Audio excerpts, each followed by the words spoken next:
Hi! ఇవాళ ముగ్గు ఎలాగుందో చెప్పండి. ఇవాళ మార్గశిర వారం కదా! అందువల్ల పులిహార, అప్పం చేసి నైవేద్యం పెట్టాను. అది మీకు షేర్ చేసుకున్నాను. ఈ పులిహార ముద్ద రెడీ చేసి పెట్టుకున్నారంటే మీకు ఫ్రిడ్జ్‌లో స్టోర్ చేసుకోవచ్చు 3 మంత్స్‌గా. పిల్లలకో లేదంటే మీకు క్యారేజ్‌లో పెట్టుకుందుకు టక్కుమని ముద్ద తీసి అన్నట్లో కలిపి పట్టుకోవచ్చు. మీకొక కథ షేర్ చేద్దాం అనుకున్నాను. ఒక రాజు రోజుకో వచ్చి అన్నదానం చేసేవాట. అప్పుడు ఒకరోజు గద్ద ఏమో ఒక నాగపామును పట్టుకెళ్ళినప్పుడు ఆ విషం ఏమో వంటలు వండుతూ ఉన్న దాంట్లో పడిపోయింది. అప్పుడు దాన్ని తిని చాలామంది చచ్చిపోయారు. అప్పుడు ఆ చిత్రగుప్తుడు అడిగేట ఏమున్నా ఈ లెక్క ఎవరి మీద రాసేది అని. ఎవడి మీద రాయడానికి అవ్వదు. వాళ్ళ వాళ్ళ నేచర్ అది. యాక్సిడెంటల్‌గా జరిగింది. నేను చెప్తాను వెయిట్ చెయ్యి అనేసేట.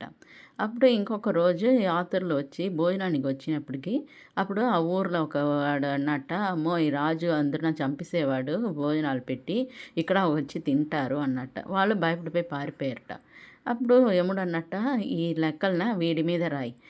యాక్సిడెంటల్‌గా జరిగిన దానికి ఎవరి మీద వచ్చి ఎవరిని తప్పు చెప్పడానికి అవ్వదు. కానీ వాడు అన్నదానం చేసేవాడిని వీడు చెడగొట్టాడు వాడి పేరున" అంటని. అప్పుడు వాడి నోరే వాడికి శత్రువైపోయింది. అలాగా ఒకరిని తెలుస్తుందో తెలీదో మనం వాళ్ళ మీద నిందలు పెట్టేసేయమంటే ఆ పాపం వాళ్ళకే వెళ్తుంది కానీ నిందలు మోసే వాళ్ళ మీద వెళ్ళదు. అందువల్ల మనం వచ్చి దాని గురించి భయపడక్కర్లేదు. ఎవరో ఎలాగో పోనీ మనం మంచిదే చేస్తున్నాం అనుకోని మనం ఊరుకోవాల్సిందే. ఎలా ఉంది కథ? కామెంట్లో చెప్పండి.